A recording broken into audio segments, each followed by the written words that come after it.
তারা মুহাম্মদ সাল্লাল্লাহু আলাইহি ওয়াসাল্লাম এবং তার সুন্নতকে অস্বীকার করে। কোরআন তার পক্ষে। কোরআনে বলা হচ্ছে যে আল্লাহর জমিনে আল্লাহ পাকের দিনটা প্রতিষ্ঠা করতে হবে, ওরা তার বিপক্ষে।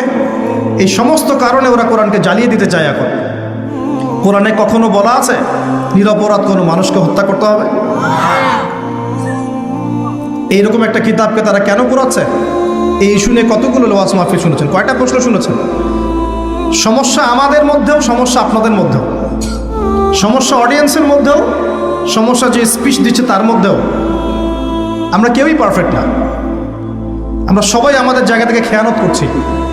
আমরা সবাই যার যার জায়গা থেকে আমানতের খেয়ানত করছি। যদি আমরা সবাই যার যার জায়গা থেকে আমানতদার হতাম, আজকে ইসলামের অবস্থা এমন হতো না। বিশ্বাস করেন, সেকুলার সমাজ, নাস্তিক সমাজ, বা যারা একটু মুক্ত চিন্তা বলে, বাক স্বাধীনতার কথা বলে, মুক্ত চিন্তার কথা বলে,